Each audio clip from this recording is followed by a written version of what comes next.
All right. Well, hi everyone. Today with us we have Dr. Joe Pizzorno, ND, appointed by President Clinton in 2000 to the White House Commission on Complementary and Alternative Medicine Policy, and by President Bush to the Medicare Coverage Advisory Committee in 2002. Uh, he's one of the world's leading authorities on science-based natural medicine, a naturopathic physician, educator, researcher, and expert spokesperson.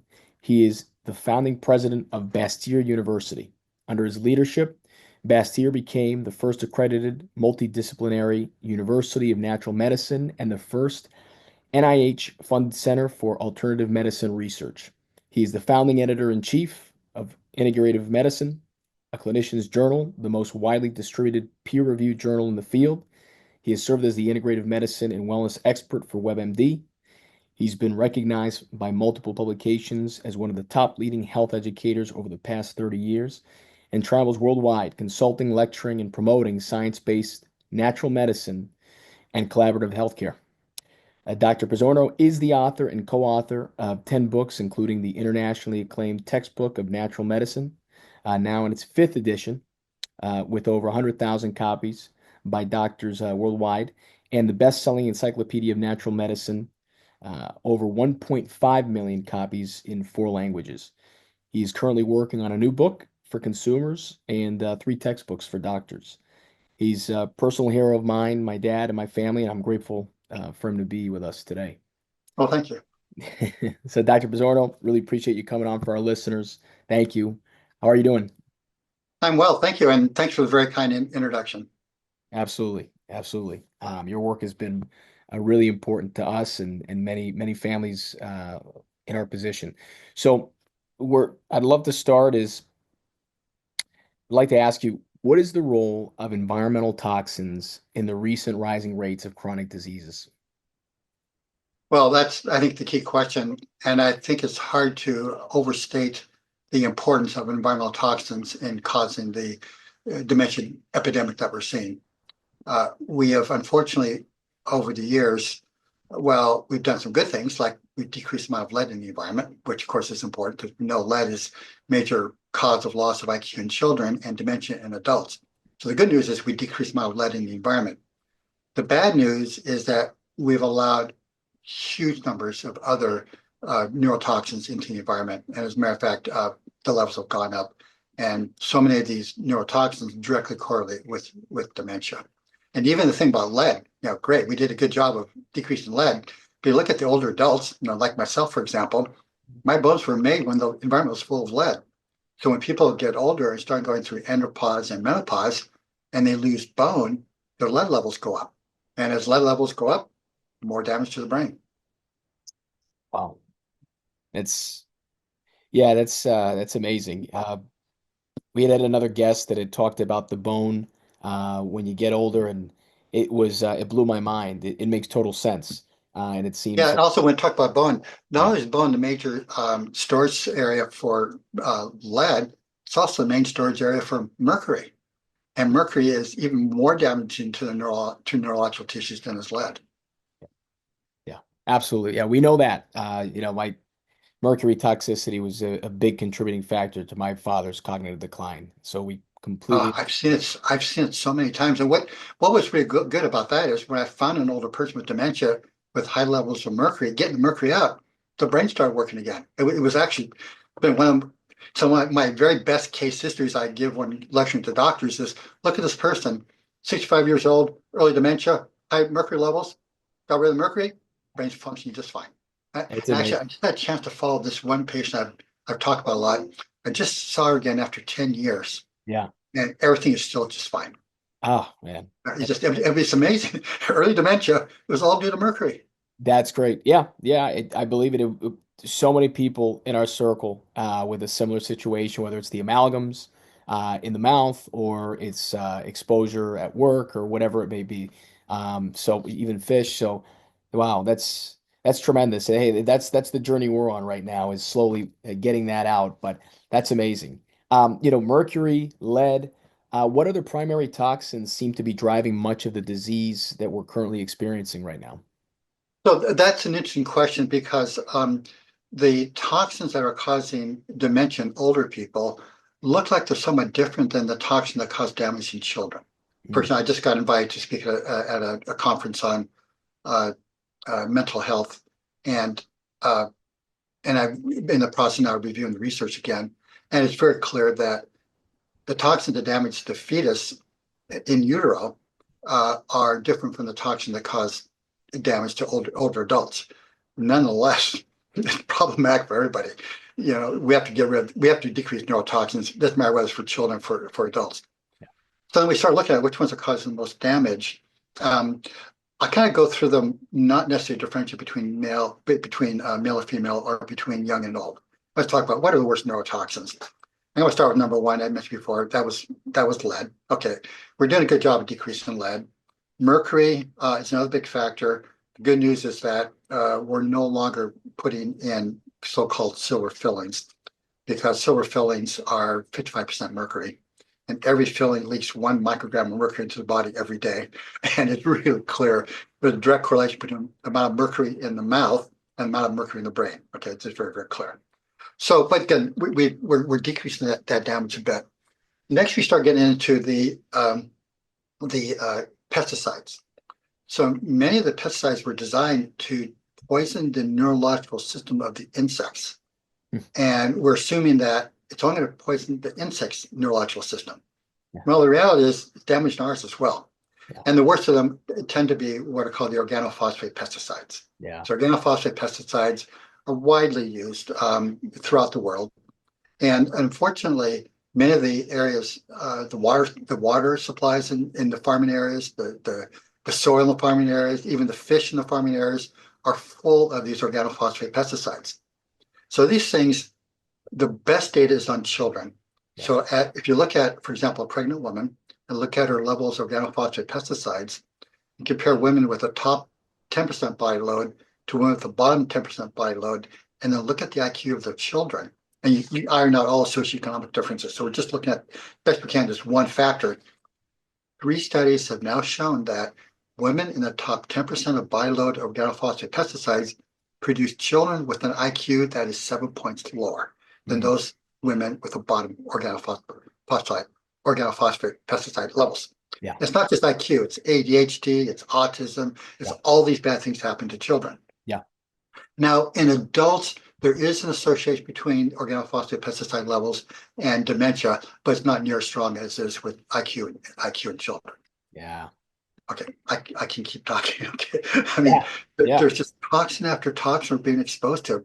But what a lot of people don't realize is that while we tend to think about individual toxins, what's more important is the total body load of toxins. Yeah. What's happening here, why it's so critically important to neurological health and brain health, is that one of the key ways we protect ourselves from toxins and get rid of them is through the use of a molecule called glutathione.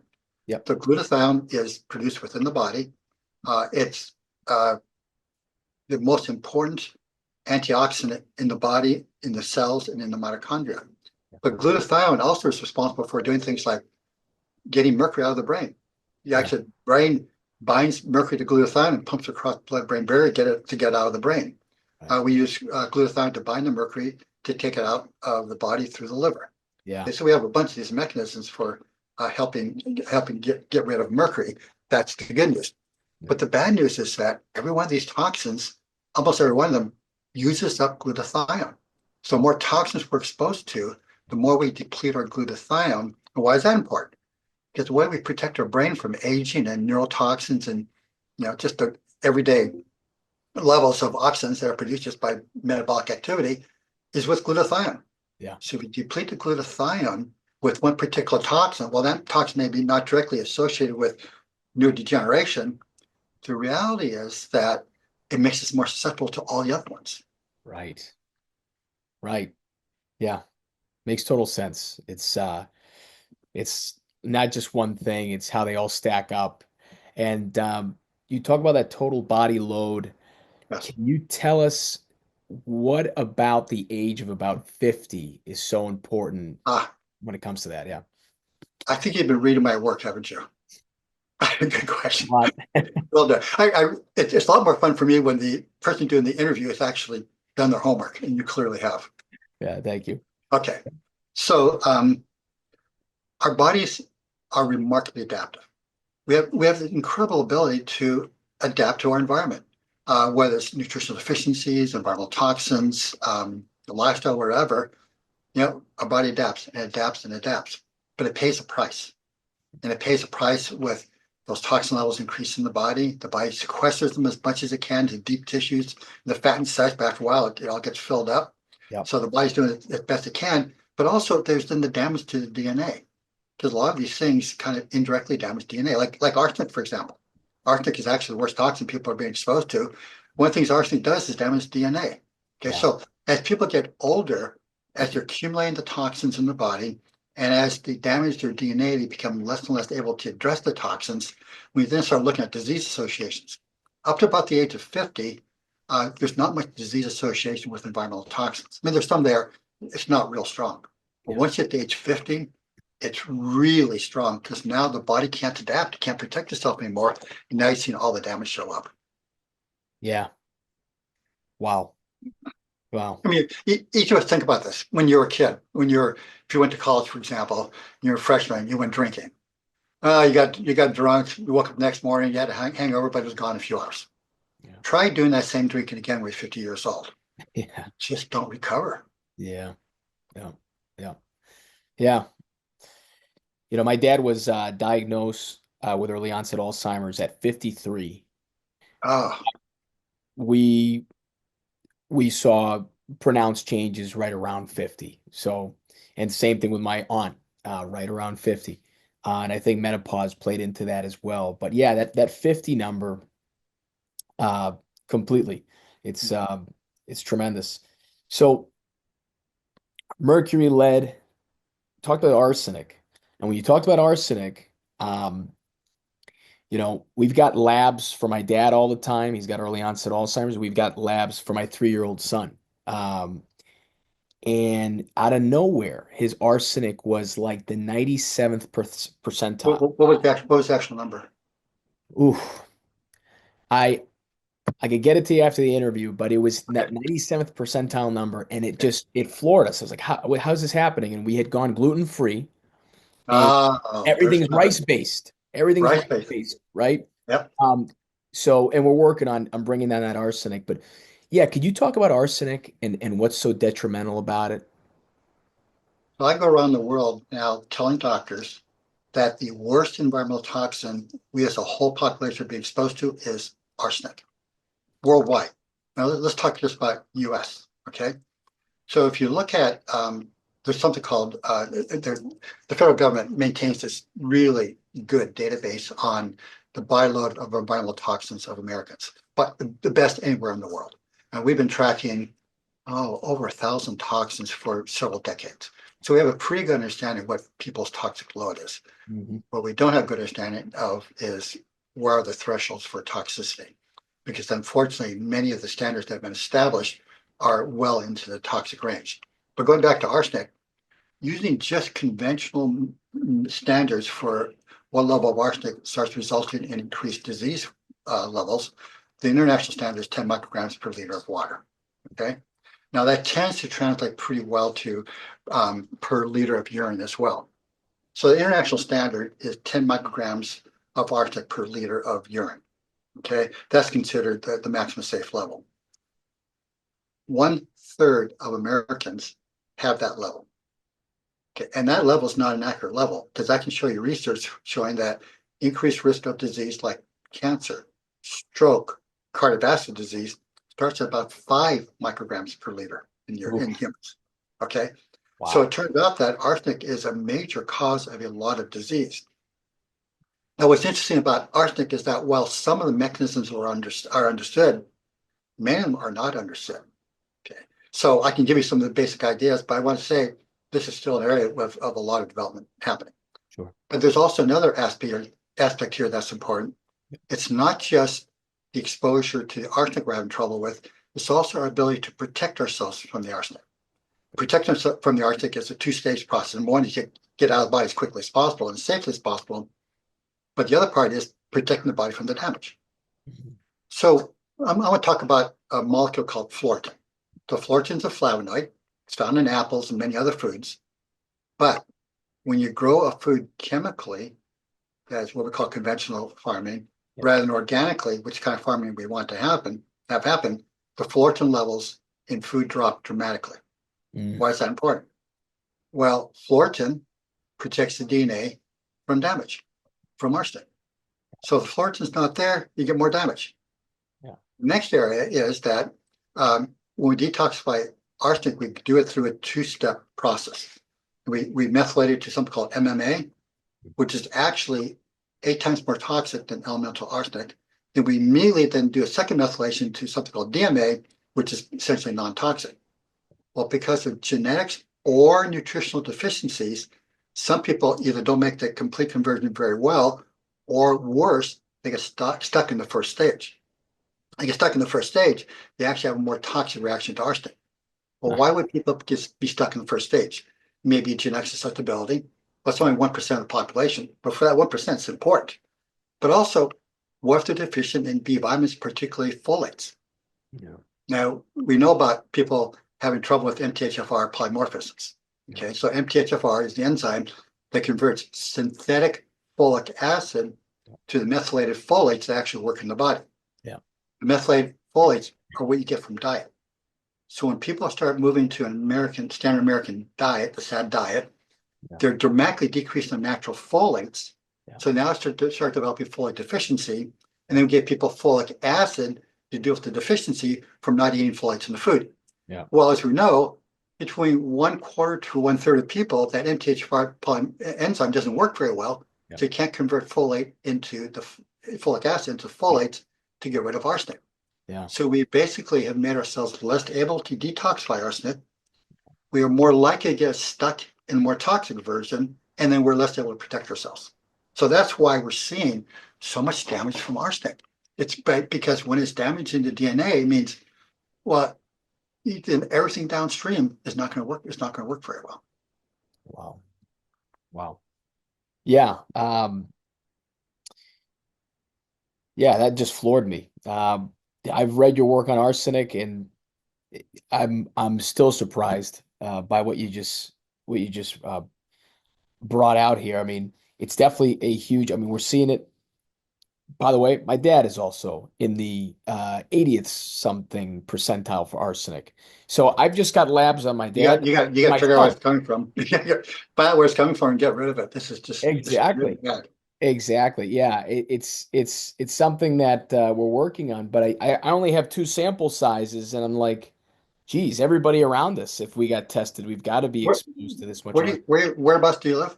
I'm in Massachusetts. You know, I'm Huh. about 25 minutes outside of Boston. It's not like I'm in an agrarian sort of area or anything like that. No, So that's not one of the areas I'm aware of as being yeah. highly problematic. Yeah, and I got the water tested too, and you know Good. it wasn't so it's yeah, it's funny how that happens. I mean, what are the primary sources of arsenic that you've seen? So there are traditionally three sources considered important. So number one is water. So many of the water supplies are contaminated with arsenic. And as civilization has gotten bigger, we've had to go for ever less desirable water supplies. So a lot of water supplies are polluted. For example, in the United States, 50% of the public water supplies have reported arsenic levels, and 10% of public water supplies that report their arsenic levels have levels above 10. Okay, Wow. micrograms per liter. Okay, so it's clearly an issue with water. If you do the worldwide epidemiological research, the strongest research on arsenic toxicity is the amount of arsenic in the water that people are drinking. All over the world, that's what you see. People might think, well, that's only in India and Bangladesh you get a lot of arsenic levels. Yeah. Well, folks, there's areas in Maine which have wells with more arsenic in them than you find in Bangladesh or India. Okay, so there are areas all over the country. There's an area about 50 miles east of San Diego, for example, huge amounts of arsenic in the water supply. Yeah. It's kind of accidental. It's where's the water in terms of what rock is it next to? If a rock has arsenic in it, it leaches into the water, Yeah. which probably is one reason why we're so good at getting rid of arsenic. Half-life of arsenic in humans is only 2 days, 2 to 4 days. Yeah. So as you evolved as a species, we're exposed to arsenic, we're going to get rid of it. We're going to get rid of it when you stop being exposed. But you keep on being exposed, then it doesn't matter if you can get rid of it, you're gonna have toxic reactions. Okay. So water is, in terms of the research, by far the strongest correlation, but by no means the only one. I don't know if it's even the most important one, but anyway, it's a big one. The next one, as you mentioned before, is rice. And it's because rice is grown in water. And if the water happens to be contaminated, the rice is very efficient at absorbing the arsenic. As we mentioned before, the thing about going gluten-free, people go gluten-free, they start eating rice-based grain breads. Yeah. And guess what? They tend to have their arsenic levels go up when they go gluten-free. It's really unfortunate, because while there's a lot of benefits for going gluten-free, replacing with arsenic is not such a good thing. Yeah. The third area is chicken. Mm-hmm. Now, this is what's interesting. Up until maybe 10 years ago, it's kind of unclear from the research I read, arsenical compounds were part of the standard of care for chickens. Because when you give chickens arsenic, they get bigger, they plump up, it kills off parasites, it works real well for them.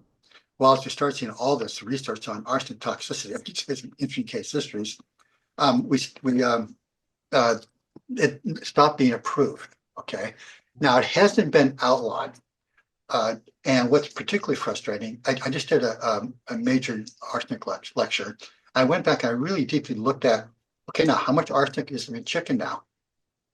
And I can find numbers all over the world, current numbers. I could not find any current numbers on chicken. All the chicken numbers I could find were from before arsenic was no longer approved in chicken use. So what are the current levels in chicken? In the United States, I don't know. I could not find those numbers. I found that really strange. Every year here's chicken, here's chicken this year and this year and this year, and all of a sudden nothing for the last several years. Wow. I'm kind of curious about it. Yeah. Okay, so those are big three. Now, having said that, if you have children playing on an old wooden climbing toy that was made with preserved wood, that preserved wood is full of arsenic and cadmium, and it's just really bad for the children because they're crawling on it and it's getting contact. So there's examples where there's arsenic exposure of that nature. Yeah. Yeah. Wow. Yeah. You know, when these toxins like arsenic, lead, mercury, when they come in contact, interact with our biology, what exactly is the damage that they're creating? Well, it depends entirely on the toxin. Yeah. Okay. So for example, if your toxin is mercury, it's directly damaging the neurons. You just very highly toxic to neurons. If it's cadmium, for example, cadmium poisons the kidneys. Direct correlation between kidney levels and cadmium levels in the kidneys and kidney failure.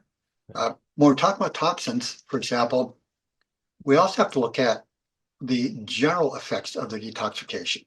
And let's look at, for example, the kidneys. Yeah. And there's one study I like to quote, and I use this to teach my students, because the body has tremendous ability to heal. I mentioned this before.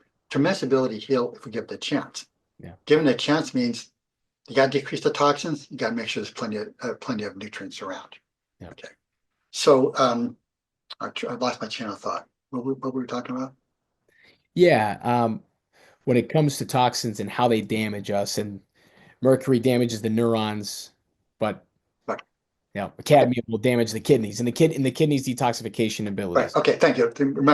Sorry. Okay. So here's a really fascinating one. So when we're detoxing, remember, it's not just the intentional metals and chemicals that the unintentional metals and chemicals get in our bodies. It's also the intentional ones. So, for example, non-steroidal anti-inflammatory drugs, aspirin, ibuprofen, things of this nature. They're over the counter used very regularly. But remember, those drugs, they are poisons. Yeah. The body has to get rid of them. And it has to get rid of them through typically kidneys and the liver. Okay, let's go back to the kidneys. So the study looked at people who had a stage 5 kidney failure. So basically go from stage 1, everything's working great, EGFR is above 80, everything's fine. And it gets lower and lower and lower, and when it gets below around 25 or so, you're now into stage 5 kidney failure. And that means that either they're getting dialysis, or they're going to get a new kidney, or they're going to die. Pure and simple. So these researchers, while people were waiting for kidney replacement, decided to do one thing and one thing only: have them stop using all non-steroidal anti-inflammatory drugs as well as acetaminophen. Mm. Now, acetaminophen is technically not an NSAID, but kind of gets lumped in anyway.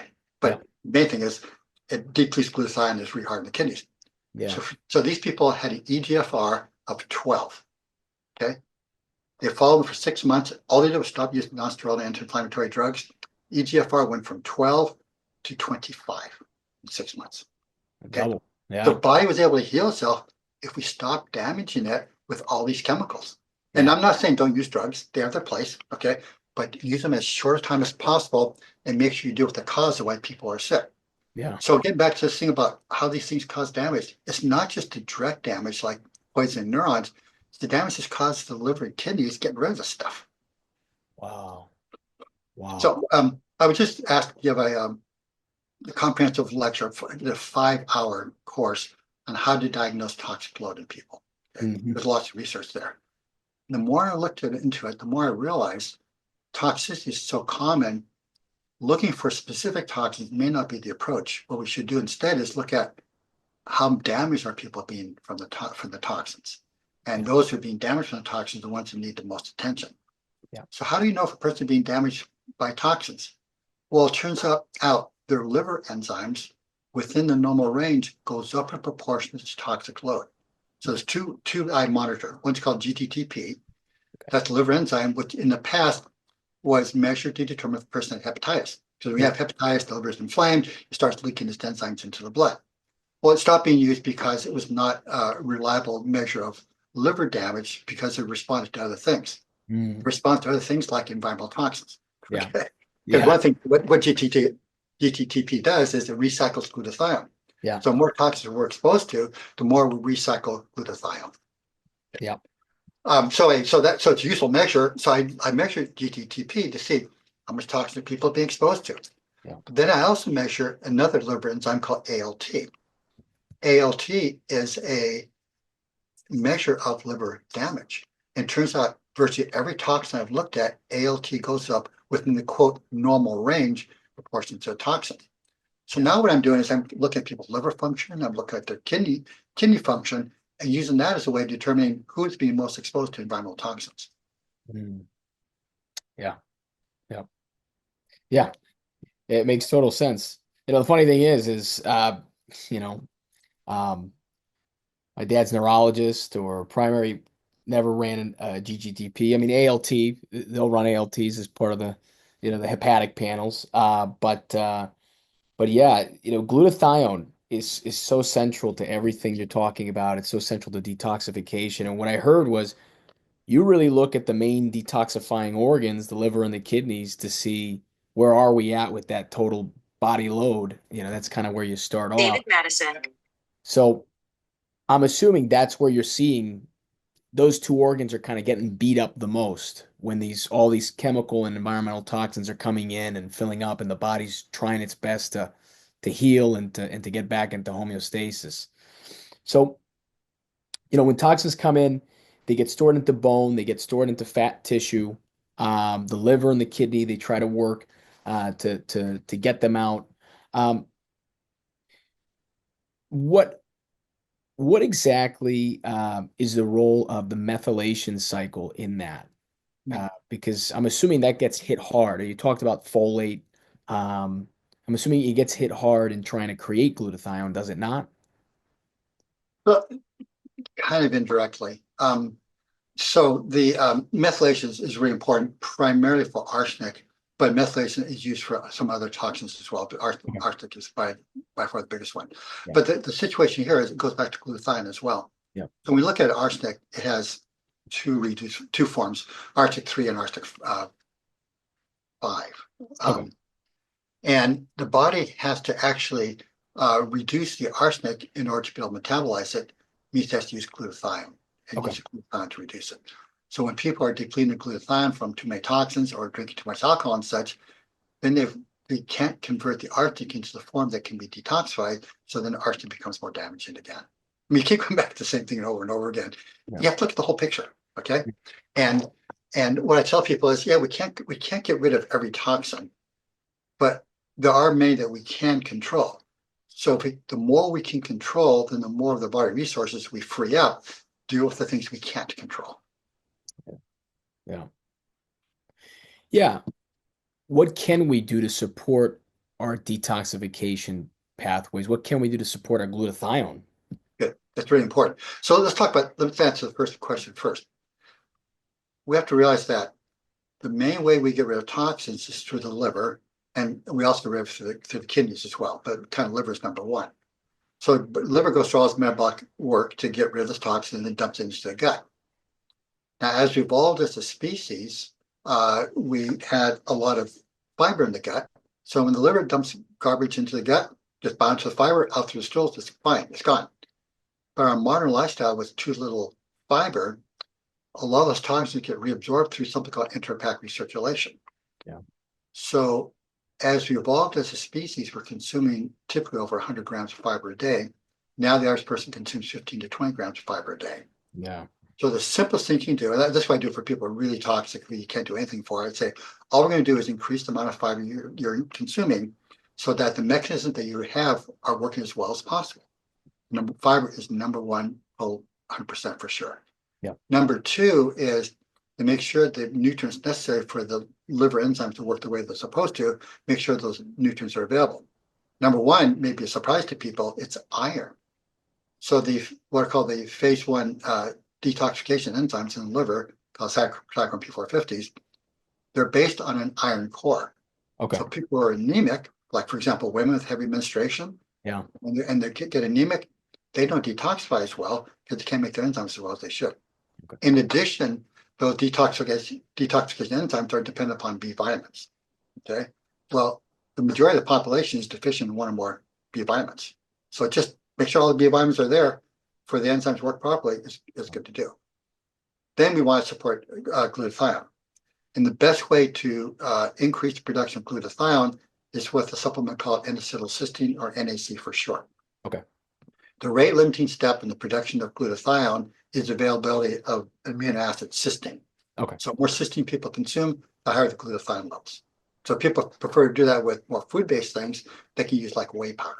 Whey powder is also very high in cysteine, and that'll help increase people's glutathione levels. So I can talk about more things. Oh, and of course, you always want to put in there some antioxidants like vitamin C. Yeah. Yeah. Great. Yeah. Fiber, iron. Wow, that's amazing. Fiber, iron, supporting glutathione, well, the B vitamins, supporting glutathione with NAC and whey powder. Glutathione, in terms of diet, the brassica family, the broccoli family of vegetables, does that help with sulfur and glutathion production? A bit. Yeah. Okay. Not one of the primary things I would recommend, but it does help upregulate it a bit. Good. You hear it from everywhere. You try to investigate, you talk to different doctors, you read, and the brassica family's touted a lot, broccoli, Brussels sprouts, cauliflower, and it's great. I've heard you. Well, let me be clear. They are great for detoxification, but the mechanism is not primarily through glutathione. That's the point I'm trying to make. I'm happy you're saying that because I've heard you say that you yourself have a genetic predisposition to kind of not do great with those sulfur-based vegetables. Right. My dad has those genetic SNPs too, or he has genetic SNPs that also, and we've gone down that route in detoxing, especially for mercury, with a lot of heavy sulfur, and it's given us an inverse reaction. Could you it may be a minority of the audience, but could you talk about how you would approach that dietary piece? If someone does have a sulfur sensitivity, how would you approach that dietarily? Great question, and I've had to investigate that myself. So here's what happens when people have a sulfur overload. And not going to be for everybody. What percent of the population? I'm guessing 3 to 5%, but I'm not sure. That's just my wild ass guess. So the way we metabolize sulfur is through enzymes that are dependent upon molybdenum, the trace mineral.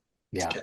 So when people are having trouble metabolizing sulfur compounds, the three most common symptoms they get are GERD, gastric reflux, get irritable bowel syndrome, or IBS, and they get more allergies, start mucusing and sneeze a lot. Okay, that's an indication, oh, overload of sulfur. So molybdenum helps stimulate the enzymes that break down sulfur compounds more effectively. By the way, this turns out to be really important for not just sulfur sensitivity, but some conditions like asthma, for example. Yeah. So you look at the work that the really brilliant clinician, Dr. Jonathan Wright, he figured out that about 10% of people with asthma are having asthma because they can't break down sulfites from their diet, because sulfites are often used as preservatives. Yeah. So you have the enzyme in the body called sulfite oxidase, I think is the name. Yeah. It's the name of the enzyme, and it's molybdenum dependent. Yeah. So he would give patients with asthma IV molybdenum, and within just a week or so would get rid of their asthma. Now, I prefer using nutritional elements, so I use molybdenum, and I typically give people 300 micrograms, not milligrams, micrograms a day. Now, molybdenum is very poorly absorbed, which is why Jonathan did IV molybdenum. Yeah. So you do it orally, it takes about 3 months. But after 3 months of both decreasing sulfur compounds and giving people molybdenum, they'll get just a really substantial improvement in their functioning of being able to get rid of, be able to metabolize sulfur compounds better, get rid of appropriate toxins more effectively. Yeah. Oh, that's great. Yeah. Molybdenum. You don't hear that one too much, but No. that's an important mineral, huh? Yes, very much so. Yeah. Yeah. Great. Great. Sauna. I think you recommended sauna for detox as well. Yes. Yeah. Saunas are great because they will, it's another way of just supporting the body's natural mechanisms without having to put anything into the body that they may react to. So the good news about the sweating is that it gets rid of all but one class of toxins. Gets rid of heavy metals, gets rid of these persistent organic pollutants, these what are called halogenated organic compounds that are so hard to break down, like DDT and PCBs, things like that. Very, very useful. But there's one toxin sweating does not get rid of, and that's the perfluorinates, the forever chemicals. Yeah. These non-stick compounds. Yeah. These water repellent compounds, all based on fluorine. Yeah. Unfortunately, they don't get sweated out. They are really hard for the body to get rid of. Half-life of the perfluorinates in humans is between 2 and 7 years. Once these things get in our bodies, they're really hard to get rid of. Wow. Yeah. How do we reduce or eliminate our exposure to those? So it turns out there are many sources, but there are a few that are by far the biggest. Number one is microwave popcorn. Oh, The reason for that is you think about microwave popcorn is in a paper bag. Well, yeah. paper dissolves with the moisture and with the oils in popcorn. So they line the inside of the popcorn bags with perfluorinates. That works great, but it turns out they are a major source of perfluorinates in human beings. The second worst is eating out, and particularly if you eat out and then take home the food. Really? Plastic containers and such are full of perfluorinates. So there's research showing if you have people eating popcorn, their level of perfluorinates is this level. If they're eating out, their level is this level. If they eat only at home, their level is this. So basically, don't eat out, okay? Or only eat restaurants that don't use perfluorinates. Never ever use microwave popcorn. Now, hopefully, they'll come up with better forms of microwave popcorn that don't have perfluorinates in them. But right now, they're a major source. Wow. Eating out, is it because of what these Fast foods. fast food? Fast food Foods. restaurants. Okay. I should have been clear about that. Okay. Okay. Yeah. That makes total sense. Yeah. Okay. Well, noted. But even if you go to a regular restaurant, you get the take home thing. They Yeah. take home containers. Yeah. You better be careful about it. If you're not going to take some food home, Bring a Pyrex. a glass container with you. Put it in that. Yeah. Well, that's what we're gonna have to do going forward. That's what we're gonna have to do. Wow. Well, that's good to know. What are your thoughts on glyphosate Roundup? Glyphosate's challenging because if you look at glyphosate as a pure chemical, it's not great. It's not terrible. But that's not what's being used. What's being used are commercial products like Roundup. So Roundup is 50% glyphosate and 50% undisclosed proprietary ingredients. Mm. Well, if you look at the work of Giles Seralini, he's a researcher out of France, he basically showed that the Roundup is about 1,000 times more toxic than the glyphosate itself. So in many ways, I look at glyphosate as a indirect measure of exposure to Roundup and all the other chemicals. So Mm. yeah, glyphosate's not great for you, but again, it's the other chemicals in that are way worse than glyphosate. Now, having said that, there's an indirect effect of glyphosate, which is pretty important here. So glyphosate poisons something called the shikimic pathway Yeah. in plants. Yeah. Now, humans don't have the shikimic pathway, therefore, it was assumed that would not be a problem for humans to have glyphosate exposure. But what the shikimic pathway does in plants is, number one, it's important for absorbing the mineral manganese, not only is it important minerals for human physiology, but it's also important for what are called let me see, remember the name of the polyphenols. Yes. Okay, so all these important polyphenols are so helpful for our health. Well, the plants can't make the polyphenols as well. Why do they make polyphenols? To protect themselves from insects and from the sun and all these other things. So when plants are being given things like glyphosate, they're now more susceptible to disease. So now they need more chemicals to protect themselves from the disease they're susceptible to because the chemicals have blocked their ability to have proper metabolism. Yeah. Yeah. Yeah. That's not great.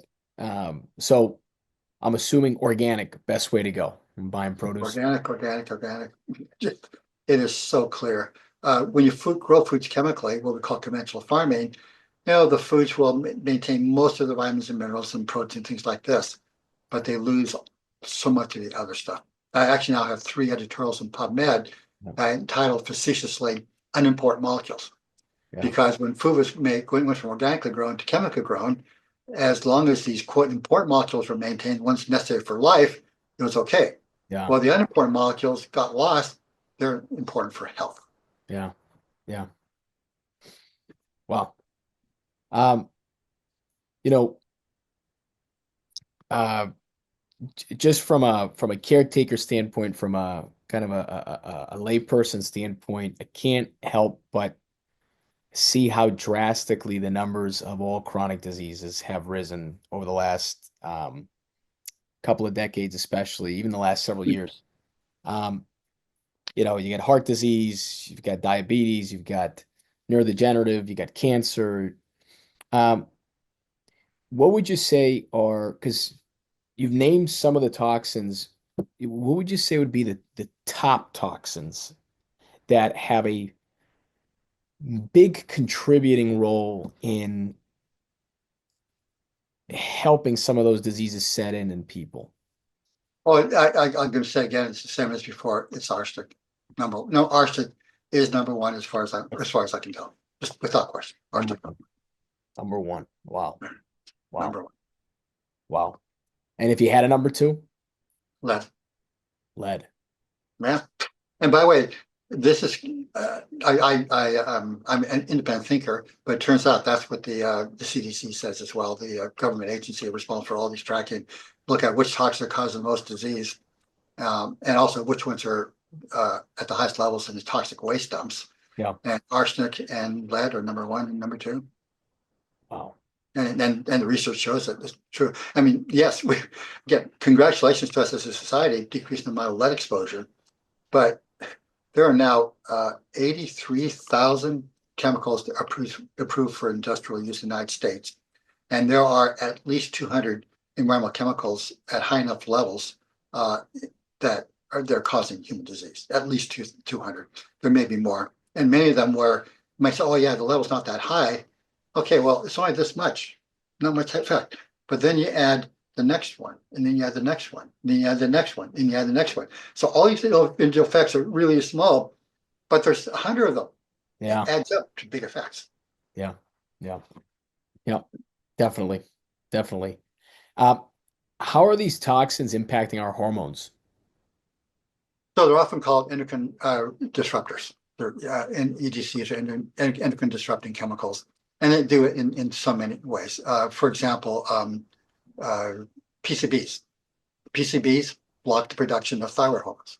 Okay, And this research has actually been shown in dolphins as well. And as dolphin levels goes up of PCBs, their thyroid levels goes down, which means their metabolic activity goes down, which means they're more susceptible to shark attacks because they don't have enough energy to protect themselves. I mean, there's example after example, and it's affecting the whole world, all the animals in the world, not just human beings. Wow. How about testosterone? You know, if you define maleness as testosterone, Yeah. well, testosterone only works if it binds to the testosterone receptor sites. Yeah. What if you have a guy who wants to be smell as nice as possible, puts all these lotions on their body, mouthwash, and all these kinds of things? They're all full of phthalates. What do phthalates do? They block testosterone receptor sites. So you may have a normal level of testosterone, but your body can't react to it because testosterone receptor sites have been blocked with phthalates. Same thing with diabetes, for example. Phthalates block insulin receptor sites. So as people's phthalate levels go up, the insulin resistance goes up. And when they have insulin resistance long enough, it burns out the pancreas because the pancreas had to overproduce insulin to get sugar into the cells because the cells weren't responding to insulin the way they're supposed to. Yeah. It's amazing. Uh, this feeds into infertility, right? I mean, the fertility rates. Yes. I actually just completed a new lecture on infertility, and I actually have an editorial in PubMed on environmental toxins and infertility. And so, yes, the numbers are scary. For example, BPA, bisphenol A. People know BPA is bad for us. Well, it turns out there's an inverse correlation between a man's BPA levels and the amount of sperm that he produces. There's one research study I quote, which looks at certain level of sperm in men with low levels of bisphenols, and then as you have higher levels of bisphenols, the levels of sperm go down. And higher levels of bisphenols, now the sperm becomes abnormal, and then higher levels of bisphenols, there's no sperm at all. So you wonder why there's Oh, infertility? Can't oh, have fertility if there's no sperm. oh boy. Scary stuff. Very, very. I mean, what do we do here? How can someone like myself, anybody listening, we got to do these things to protect ourselves, to enhance our detoxification pathways, but how do we get involved to help change things so that we're not so exposed? Do you have any ideas on that? How do we help contribute to getting some of these chemicals off the market or adjusted so that they're not so toxic? So I think there's several strategies. Number one, of course, we need to do work at the federal level. And I'm so excited you got someone like Bobby Kennedy out there talking about things that I've been talking about for decades. Okay, so there's attention at the national level, and a lot of the improvement can happen at the national level. Yeah. The second level, though, is by our own choices. Industry wants to make money. They don't want to pollute people. They don't want to poison people. They just want to make money. Well, buy products that are safe. Yeah. Stop buying the unsafe products, buy the safe products, and guess what? We'll get more safe products and less unsafe products. Yeah. And the final one is to be an example for our family and community. Yeah. One of the things my wife Laura and I do is, we practice what we preach. We're really healthy. And so now we are an inspiration for people who know us because saying, yeah, here we are. We're over half people in our age group are already dead. Okay. And we're doing just fine. We don't have any major diseases. We have a lot of energy. Look at me, what I'm doing now. If you take care of yourself, you do better. And just by doing that, we inspire people around us. Yeah. Yeah, definitely. You're a huge inspiration. You've been practicing since 1975, is that right? Yes, Yeah, it's a long time. Yeah, well, a long time. yeah. I've learned a couple of things over that Yeah. period of time. Yeah, no, that's amazing. No, That's you're right. It's 50 years since I graduated, isn't it? Oh, a full half century. That's yeah, remarkable. yeah. 50 years. That's awesome. A special 50 there. Um, you know, getting back to, my dad, neurologist, nobody until we went the functional medicine route. Nobody mentioned in standard of care, let's check them for toxins. Um, why do you think uh testing for toxicities, testing for any toxins has flown so under the radar in standard of care? That I think a very, very good question. And I throw rocks at conventional medicine all the time. Conventional medicine does a lot of great things, but also does a lot of bad things. But I'm going to throw some rocks at my own field of natural medicine. So you know my textbook of natural medicine, now in its fifth edition.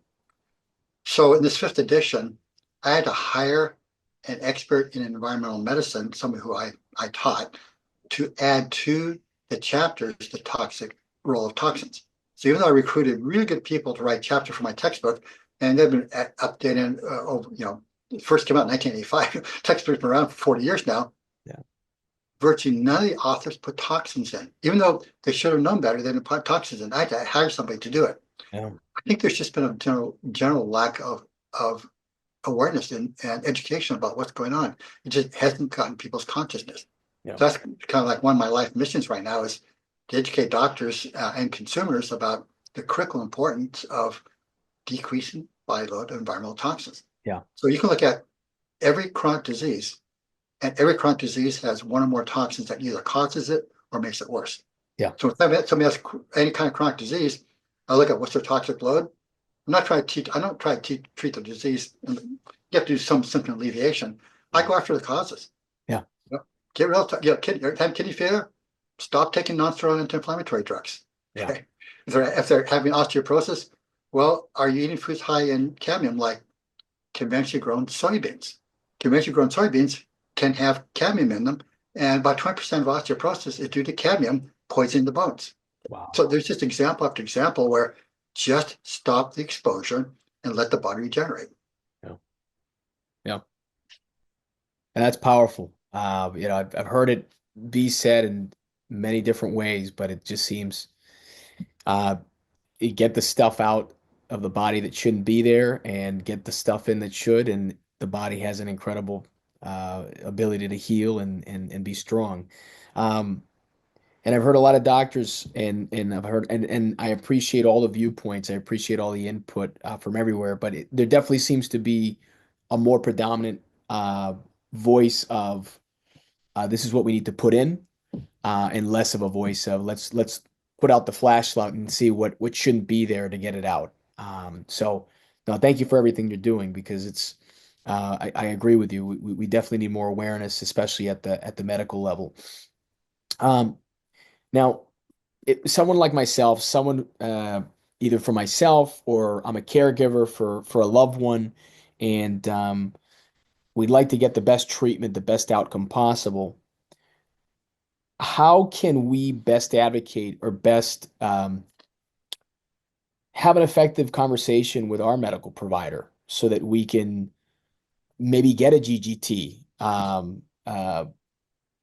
lab or get the right labs so that we can have a clear idea of where we stand with total toxic burden? It can be highly variable, depending upon the clinician and depending upon the particular clinical system that they're in. Because in general, they have to justify the expense of any lab test that they order. Okay. So since what I'm talking about is not the standard of care in conventional medicine, it's going to be very hard for doctors to be able to do it under insurance. So we have to change the standard of care to start focusing on addressing the cause of why people are sick, not just spend all our money on finding out, well, what disease do they have? So then we can use the drug. Got to do a step back and figure out why they have disease. Yeah. So it's a matter of asking the clinician to order the test, but if they're not willing to order it, you need to do it yourself. The good news is they're not particularly expensive tests, but everybody should be tested. I wrote an editorial, it's in PubMed, recommending the standard of care in all of medicine now include screening everybody for blood levels of lead. That's the most accurate way of doing lead, or most reasonably cost-effective way of assessing lead, and urinary levels of arsenic. The urinary levels of arsenic are the most associated with disease. So blood lead, strong disease association, urinary arsenic, strong disease associations. It's a good place to start. Yeah, right. Great. What's currently exciting you in this field right now? Yeah, it's a good question, but the problem is I'm looking at so many different things. Okay, so the last lecture invitation I just received, which I'll give next November, will be on neurotoxins. Yeah. So the next thing I'm going to look at is going to be neurotoxins. But in the back of my mind, though, I really want to solve the glyphosate question, because I see so much research asserting, well, glyphosate is just fine. But I read other people say, wait a minute, there's these other things going on with glyphosate that are not good. I need to pay attention to. So I'm going to spend some more time looking at that. Yeah. How's that? That sounds great. That sounds great. Yeah, definitely. I what I can tell you just from an anecdotal level, Sure. uh, my son and my dad drastic changes like that when we went organic and no glyphosate. And I'm sure there's other reasons for that too, right? Not just glyphosate, but it's definitely something that it could use a lot more great minds like yourself taking a look at it. So that's great. Um, One of the last questions here, because I know you're busy, but you still playing pickup basketball every week? No, unfortunately, COVID came and my group went away. Then also 40 years of full court basketball, 3 times a week for 2 hours, kind of wrecked my joints. So I can't keep playing. I'm really sad about that because I love basketball. Yeah. Do you play yourself? Yeah, I play a little pickup, but I'm not anything special. And I remember reading that in where is it here? So this is how I got Ah, introduced to you, and I great, probably great. can't Thank you. really see it that well. It might be Toxin put out Solution. the Toxin Solution, and you've great, you've written some great books, but that's the book that got me introduced to you years ago, and I remember reading that and seeing that you played basketball. I said, wow, if he can do it at his age, then there's something to this detoxification and supporting our detox pathways. So that's amazing, and yeah. Where can people find you, your research, your work, your resources? So I've done a number of podcasts like this. So there's a fair number on the internet that are available. I've got books for consumers in the area of toxins, the toxin solution, but for general health, my Encyclopedia of Natural Medicine is a really good resource. And for doctors, I actually co-authored a textbook called Clinical Environmental Medicine, and that's what I recommend to doctors to deeply understand how these toxins cause damage, where they come from, how to get them out of the body. Yeah. Great. Well, Dr. Pizzorno, thank you for your time. Thank you for everything that you do, everything that you're doing. It's tremendously helpful to all of us that just want to live a long, healthy life, want to see our kids live a healthy life, Yes. want to prevent chronic disease. And for caregivers like us too, who are caring for a loved one diagnosed with a chronic disease already. So, again, thank you so much for your time. You're busy and you're doing great things. So we appreciate all the time that you spent with us. Great. Well, you're welcome, and thank you for spreading the word. Yeah. Yeah. Thank you. All right, Dr. Pizzorno, till the next time. Take care.